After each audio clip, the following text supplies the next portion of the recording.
Have you ever dreamed of being a god? Whether keeping fish in an aquarium, watching little civilizations grow and interact, playing with figurines, or tending to an ant farm, we've fallen in love with the prospect of reigning over miniature worlds. With the technological boom of the 20th century, it's no surprise this would find its way into video games. It grew into a niche and often misunderstood genre, but one that inspired some of the most empowering and creative games ever made. But for us to discuss them, we must first break down what a god game really is, and whether it's technically even a genre. The definition is vague, but I'd argue god games are more like a set of loose design elements, limitations, and rules that a variety of titles share. I'll try my best to lay down the rules I'm following for this video here, based on dozens of studied examples. The more a particular game has these elements, the more they approach a pure god game. Autonomous people or creatures, growing power through gaining believers, supernatural abilities and world sculpting, and most of all, the focus on influence rather than direct control. Most proper strategy games let you select units and give orders. Conversely, a god sim lets you influence rather than micromanage. This means that god games often overlap with city builders and life simulators. But I'd argue the focus on belief as a resource and wielding supernatural powers helps differentiate a god game from the more realistic activities of a pure simulation. Because of these more conceptual and less tangible design goals, the god sim has always been a treat to play, as each attempt at the formula is like an experiment in itself. A freeform sandbox you tinker with and discover more about over time. And for that reason, it has become one of my very favorite types of games to play. So let's explore the decades-long history of our obsession with playing God.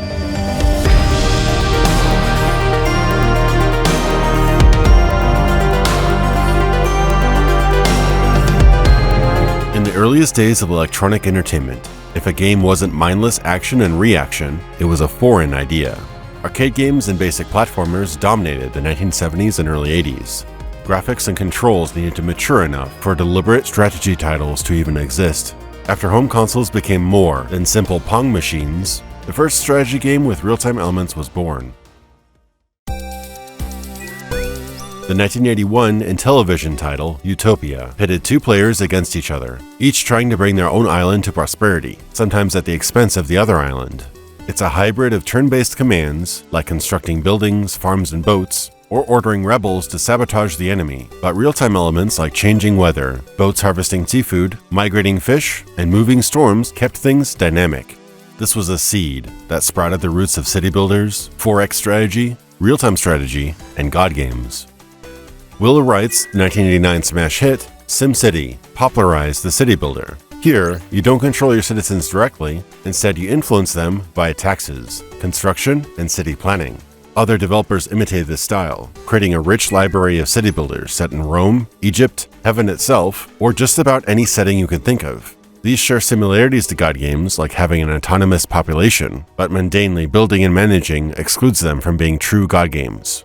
Sid Meier's hallmark classic, Civilization, inspired its own genre, now known as the 4X strategy. Explore, expand, exploit, and exterminate. It is likewise involved in leading people to flourish and spread commerce and religious influence. Yet the direct control of units and cities and the lack of supernatural powers solidifies it as a separate evolution of strategy games. Real-time strategy games, which focus on creating buildings and battling armies to the death, rose to popularity in the 1990s. Westwood Studios' Dune 2 paved the road that so many games followed, being controlled by the player through direct orders, and their focus on micromanagement and tactical combat. RTS games are not god games. But as we'll prove later, the god game and RTS do cross over sometimes.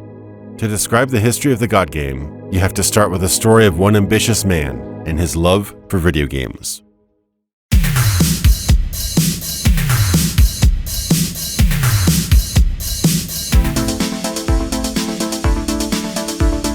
Guildford, England, early 1980s. Entrepreneur and programmer Peter Molyneux started a small company selling Amiga and Commodore game discs. The first video game he designed himself was in a way ironic, a simple text adventure called Entrepreneur, a game about starting a business. Molyneux's first game sold very few copies, but he remained undeterred, accidentally landing a programming contract after his company was mistaken with a more established one which had a similar name. They nailed the job. Peter Molyneux and his friend, fellow entrepreneur Les Edgar, forwarded the success into founding a game development studio together, Bullfrog Productions. The concept behind their first big hit was accidental. In-house artist and programmer Glenn Corpus created some isometric tile art which inspired Molyneux to dabble with a prototype. It featured a landscape of varying elevation. Then they added people, who wandered around until reaching an obstacle or a body of water. Next came raising and lowering land, from the oceans to mountains, for the people to traverse easier.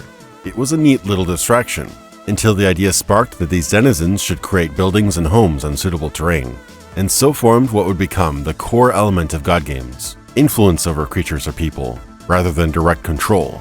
The design philosophy that defined Populous was that the player alters the world, not its people or their buildings. Populous, as the title suggests, was all about increasing the population and prosperity of your people, with the end goal of defeating your rival god's followers. You start out with limited land manipulation, but if you gather enough followers, you gain access to more biblical powers, summoning volcanoes, floods, earthquakes, and pestilent swamps, and the ability to rally your people via divine banner. Most of the gameplay involves helping your followers settle land, then sprogging them out of a building to found another settlement. To win a match, you can kill off the enemy's flock with divine sabotage. You can rally enough followers and create a path to defeat them in hand-to-hand combat, or you can reach the level required to cast Armageddon, which immediately converts every person in the world into fighters, who duke it out until only one side is left standing. Peter Molyneux helmed the game studio, but was also hands-on in design, direction, and even programming. There wasn't room for ivory tower directors back then. Everyone got their hands dirty in raw software development, every step of the way. Populous's simple but addictive concept offered 500 maps in the base game alone. A player versus player mode was available, and an expansion allowed for even more challenges to complete. There was simply no other game like this at the time. After a few dozen plays, you pretty much get the concept, and the simple charm of the game loses a bit of its luster. Though groundbreaking for 1989, the AI was simplistic, predictable, but fussing about with these little buggers in a world you could sculpt and influence from above was, in a word, captivating. Populous was a smash hit, and it's estimated to have sold 4 million copies to date, across a dozen platforms. And it's this innovation that catapulted Bullfrog into the limelight as one of the most unique and creative game developers of all time.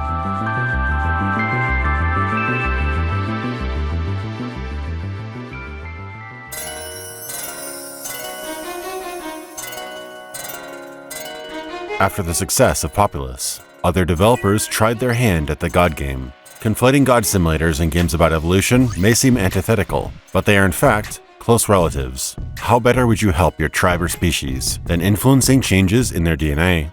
An early example of a game where you evolved species over time was the seminal Maxis title Sim Earth in 1990. It allowed for manipulating a planetary sandbox, adjusting the climate, geology, and influencing life. Raising your creatures to sentience before the sun dies out was the unspoken goal of the game. This began a trend of more experimental sim games, which often dipped into God game territory, with the ability to use cosmic powers like comets and natural disasters to test your creature's survivability and their reactions to new stimuli, though the Maxis simulation titles bordered on being toys rather than actual games. From simulating entire worlds, creating and evolving lifeforms, and seeing how species interact with each other, these were life simulators on a massive and almost scientific scale. Bullfrog's next evolution of the Populous formula, Powermonger, is more down-to-earth, becoming one of the very first real-time strategy games, even before the creator of Dune 2 coined the term itself. Its true 3D polygonal world is both rotatable and zoomable, groundbreaking for the time. There are so many details and environmental interactions implemented into the game. Summer sees the growth of food and trees, drought and deforestation influence rain cycles, and the winter snows threaten your food stocks. The game eschews the iconic ability to morph terrain at will, but you can now give direct orders to followers, a small but pervasive change over Populous. Though it still dabbles with the ideas of its God game predecessor, influence and autonomous civilization is less integral to the game's mechanics. You can win through peaceful diplomacy with other villages to get them to join your side, or you can take your kingdom with the pointy end of a sword. Much of this was cutting edge at the time, but the game's ambitious technology suffered under its less intuitive controls and user interface. Despite its shortcomings though, Powermonger's environmental depth would influence many future God games. Though not forgotten, the game remains more of a stepping stone in the history books of the God Sim due to its looser adherence to the genre.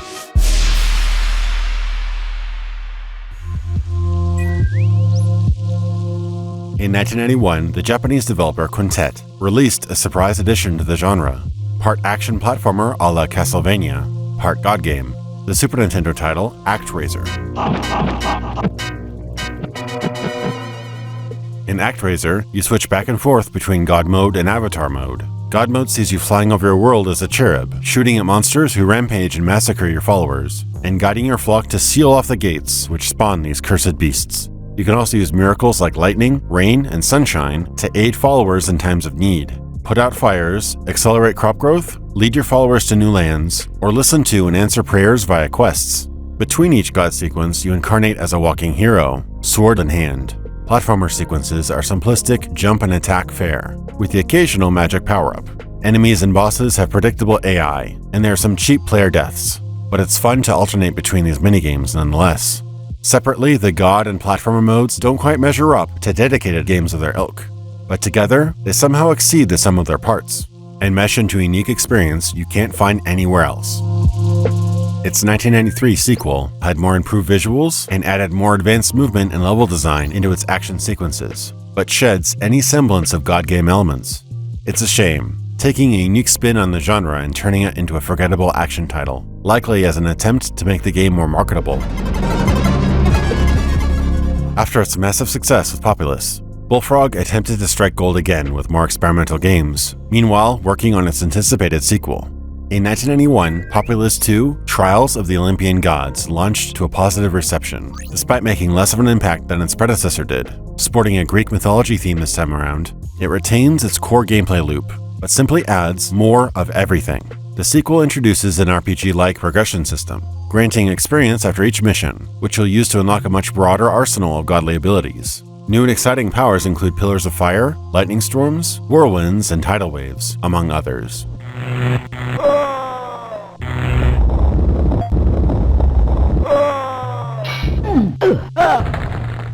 As well as the ability to summon from a myriad of heroes, such as Adonis, Heracles, Perseus, or Odysseus, each with their own strategies, pros and cons. The result was a much deeper and dynamic experience. A longer and more rewarding progression kept you engaged during its gigantic collection of 900 levels, and there was a matchmaking system of sorts, which decided which demigod you battled next, based on the outcome of your previous match. A little extra depth to the campaign, rather than a linear sequence of challenges. Selling about a third of its predecessor, it was still a big success, though it wasn't quite the sleeper mega hit Populous was.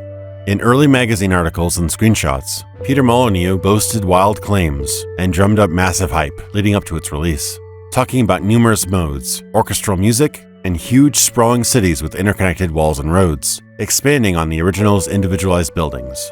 Artist and programmer Glenn Corpus mentioned that around this time, media coverage and interviews were starting to affect Bullfrog's development process. During Populous 2's cycle, an interviewer asked Molyneux about specific features, and in order to impress and generate buzz about the upcoming title, he confirmed that those would be in the final game.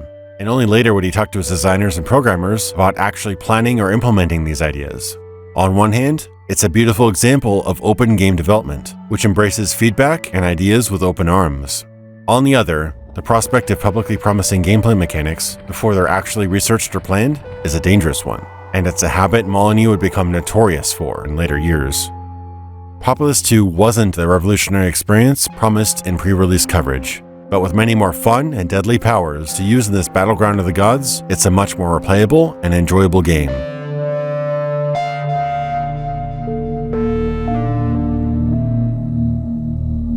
In 1994, Bullfrog developed a brand new engine for a fresh spin on the god game genre. Dropping the 2D presentation of Populous, their new project pushed the limits of what was possible in computer gaming.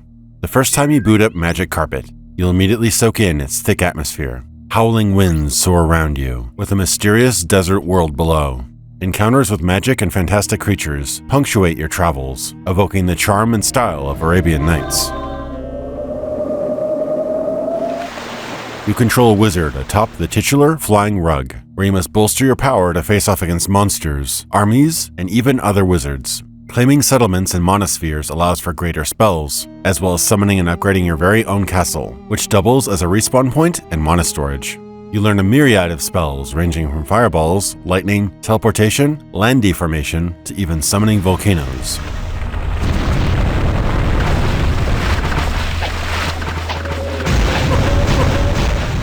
It's this versatility and power over the environment that makes Magic Carpet such a dynamic experience. Townspeople will run around and battle monsters to defend themselves. Occasional scripted events can turn things on their head, leading to some surprising and challenging moments, teleporting you to an unknown destination or summoning a group of monsters to stop you in your tracks.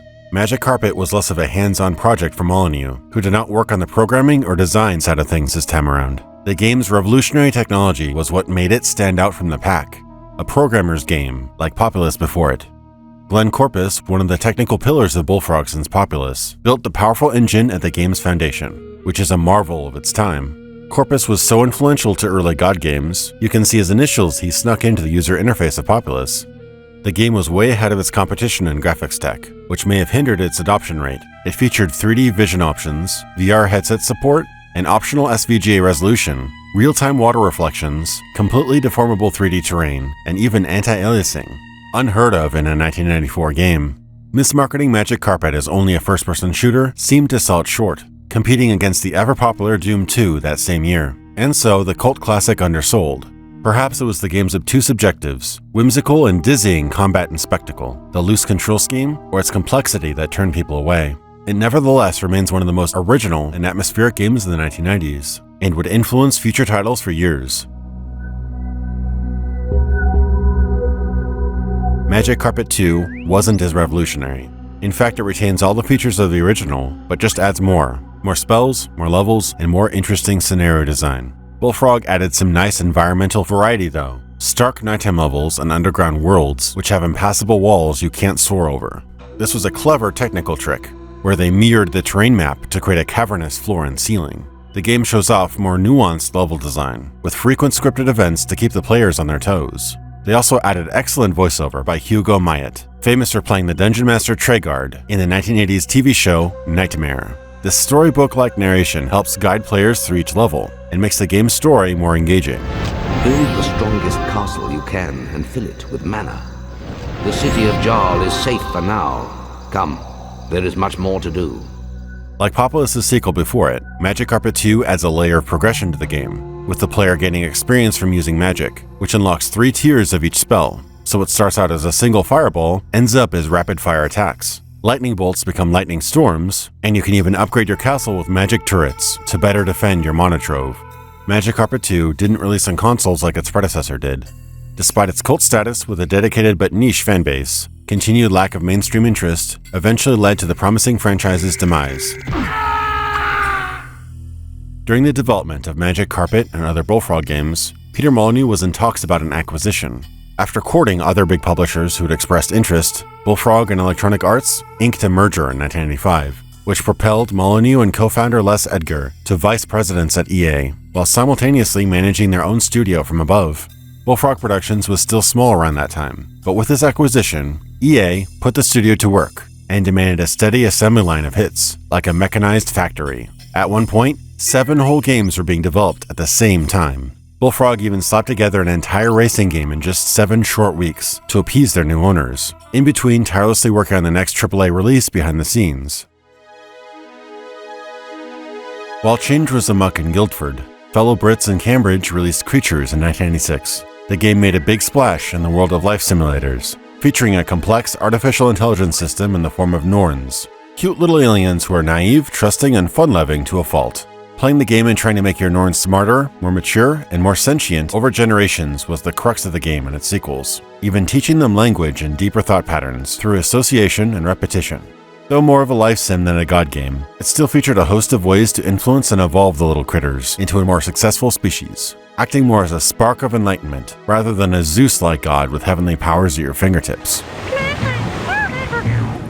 After making several games in the Creature series, computer scientist Steve Grand would go on to make real-life robots with machine learning AI that would start with human baby-like intelligence and attempt to learn new concepts organically, like a real person would.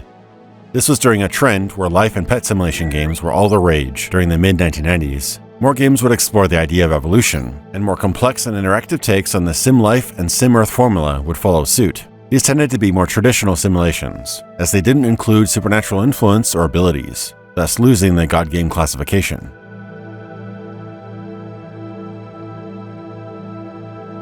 As Peter Molyneux's next pet project loomed, Glen Corpus retooled the powerful Magic Carpet engine for more strategy-oriented gameplay.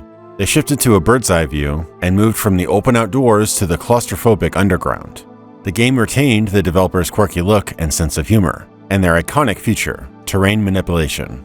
Part business manager, part god game. 1997 brought us one of the most celebrated PC games of all time, Dungeon Keeper.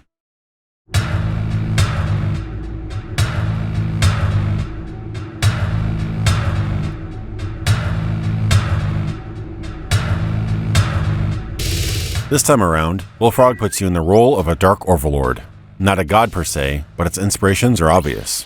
The lack of direct control over your dungeon's inhabitants, and your detached hand, which can pick up and move minions, slap them, or cast powerful spells, make it stand apart from the slew of RTS games at the time.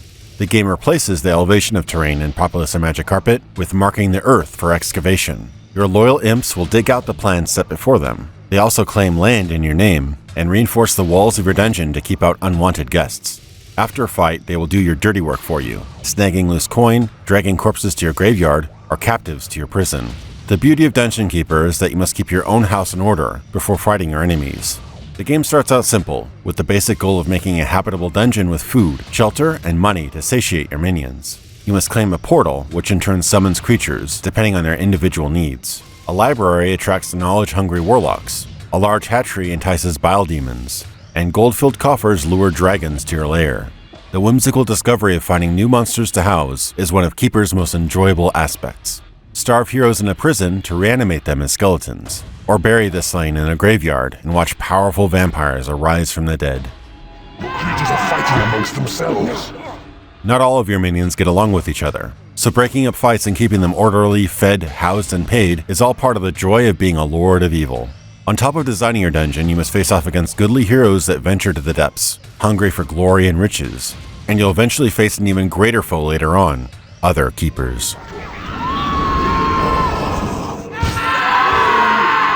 creatures are falling in battle.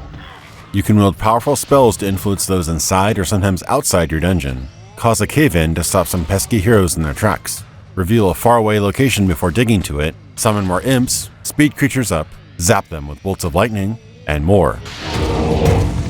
Most mind-blowing of all spells is the ability to control any one of your creatures directly through first-person possession, with all their attacks and abilities. Perhaps dig out some gold or claim territory as an imp, fight heroes as a vampire, or fly over lava as a dragon. Few developers would be so crazy to put this much work into a single feature, but Bullfrog did just that. The pursuit of those fascinating wow moments was part of Bullfrog's DNA at this point, and the desire to innovate overruled proven common design choices in the games industry. Putting your erudite creatures to work at the library leads to researching new types of rooms and spells. Building a subterranean maze, which is not only efficient but tactical, keeps your treasure and softer minions safe. Fortifying your dungeon against rivals by way of doors, traps, guard posts, and well-trained minions is a must, but all these require time, patience, and gold, so planning and creature management are key to survival.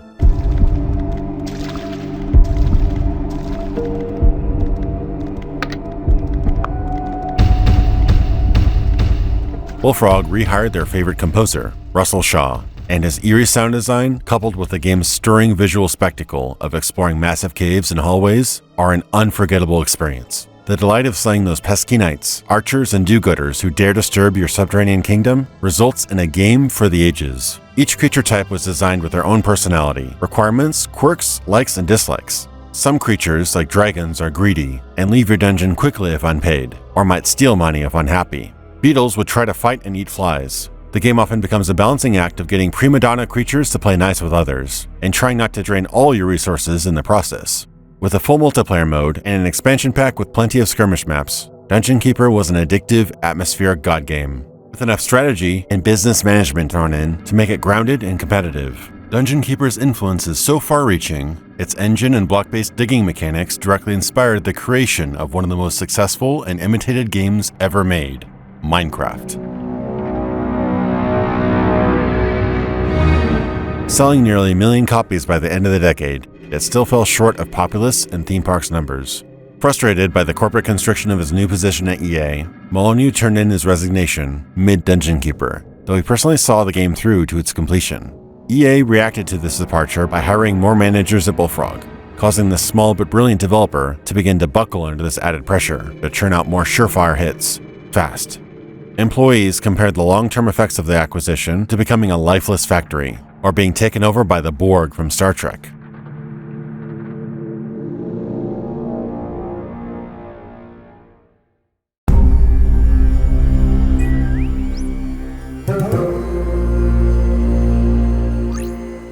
Further evolving the engine that began with Magic Carpet and was later revised for Dungeon Keeper, Bullfrog set out to make their first God game since Molyneux's departure. Bringing Populous to a new generation after a lengthy 7-year hiatus, the third and final entry to the series made sweeping changes, both lauded and controversial. Populous the Beginning is a real-time strategy game with God game elements. This time around, you no longer soar over the world using miracles wherever you see fit. Instead, you channel your abilities through the Shaman. She is both your most powerful asset in the game and the thing you must protect most.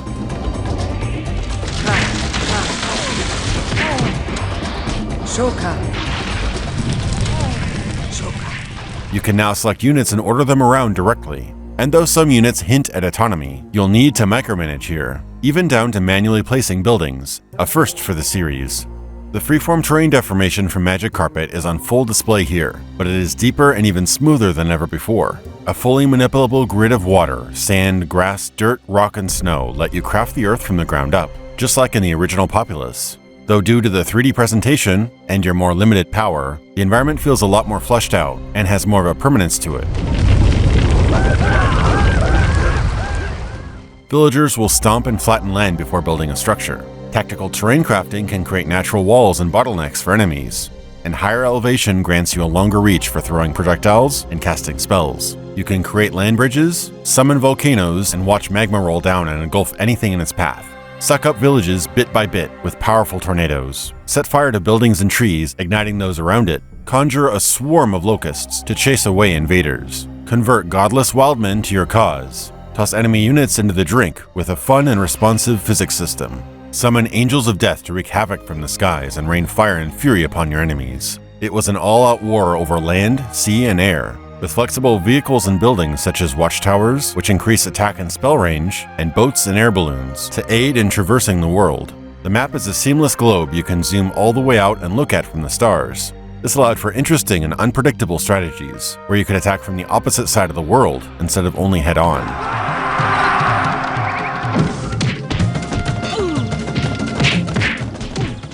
There's just something so satisfying about watching your muscly little braves trade punches with their enemies, while tribal drums thump in the background, showing heathens the true word with your preachers, or raining biblical destruction down on a rival shaman's town, and watching its inhabitants run around and scream their heads off.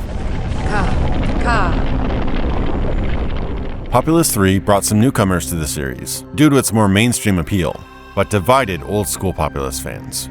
It was liked by most for its impressive physics and charismatic and interactive world, but it strayed from the God game formula, preferring more of a standard RTS approach, with sometimes weak AI. It's still an amazing achievement and an engaging but less unique experience. This entry does, however, maintain a loyal fanbase who still play it both offline and online together, and modify it to this day, and is much more active than the community of its predecessors. A successor to the Populous series was in development for several months, called Genesis: The Hand of God. Red flags sprung up, however, when Peter Molyneux's new startup company, Lionhead Studios, was making their new game, ironically, also with EA as the publisher. Marketing saw the conflict of interest and decided to axe Bullfrog's game, despite pleads by employees about the originality between the two.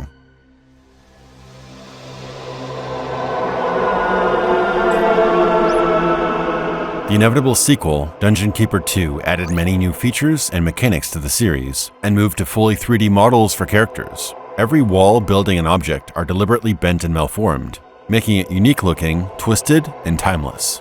The sequel's tone is a bit lighter, but Richard Writing's deliciously evil voice work returns as both narration and vocal notifications. Welcome, Keeper. Before you lies a happy and carefree realm. Behold, your dungeon heart. Protect it well, for if it is destroyed, you will be banished forever from this land. Many creature types went by the wayside, including ghosts, beetles, demon spawn, tentacles, dragons, and such. And they changed the game's most iconic creature, the Horned Reaper, from the most brutal and moody of all the creatures in your dungeon to a limited summon spell you could cast. There are new additions though, such as the lovable Salamander, the Spidery Maiden, Dark Knights, Dark Angels, and such. One big change introduced mana as a new resource. No longer having to drain your gold reserves to cast spells, you can now regenerate mana and use magic even if you're broke. You can now also summon a small sum of gold with magic, acting as a band-aid for bankrupt keepers. New rooms abound, such as the casino, where you can improve the happiness of your minions at the cost of your precious coin, or you can secretly rig the gambling tables to rob your minions of their money and their good mood. Dungeon Keeper 2 was slicker, ran smoother, and was much more scalable due to its new Windows-based engine and 3D acceleration support. A notable addition was My Pet Dungeon, a casual sandbox mode where you could craft your own personal dungeon over time, without a specified overarching goal, like an infernal terrarium of sorts. In this sim dungeon mode, you could manually request attacks from enemies to test your defenses, or simply chill out and manage your lair at your own pace, without limitations. Despite being a solid upgrade to the original Dungeon Keeper in most respects, the market was changing, and mainstream RTS games were taking the world by storm. So something off-kilter and patently different like Dungeon Keeper 2 didn't succeed. It sold about a tenth of its predecessor.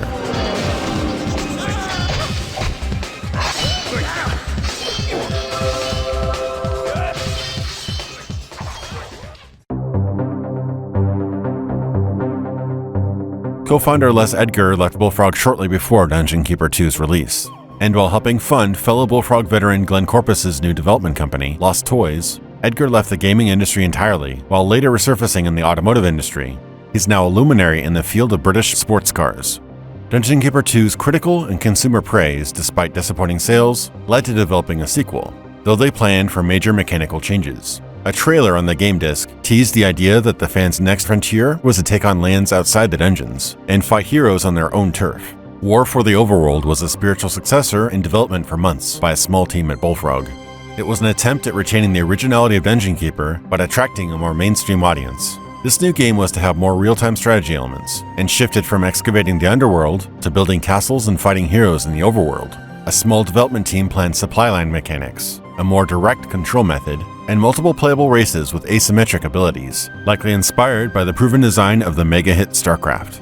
This sounded promising as most of the company was working on money-driven strategy games and theme park sims at the time. But before the project came to full stride, Electronic Arts secured video game rights to both the Lord of the Rings and Harry Potter movie franchises. With the keys to these gargantuan moneymakers in their hands, EA decided to scrap any in-development projects Bullfrog was working on, and disbanded it as a company in 2001, later to shuffle remaining staff to licensed games. As much ire EA receives for running this inspirational studio into the ground, and some of it well-deserved, Bullfrog's structural integrity had died years before. Molyneux and Edgar were the founders of the company, but also their protectors.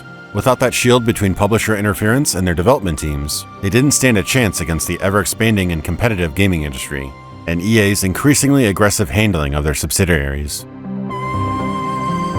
When EA first bought Bullfrog, they left us alone for about 3 years. No, they bought Bullfrog for a reason. They didn't buy Bullfrog to turn it into some generic EA thing. And what did happen was that because of that, Peter found himself in the States a lot, or in Canada, on the worldwide steering committee. And that's kind of why he wasn't involved with the initial version of Dungeon Keeper so much, which is why when he came back, it was all sort of like, throw it away and start again. He didn't really interfere at first, at all. It was only later on when Peter left, they didn't realise that he only really worked on one game at a time, totally focused on it. Things like Syndicate and Magic Carpet he was barely involved with, because he was too distracted with Populous 2, Theme Park, and Dungeon Keeper while those games were in development, and that worked. But of course, when he left, EA perceived all kinds of gaps and started bringing in people. It wasn't that it was anything particularly wrong with it. It's just that's the point. That's the point where it changed and stopped being the same Bullfrog, I think. Yeah.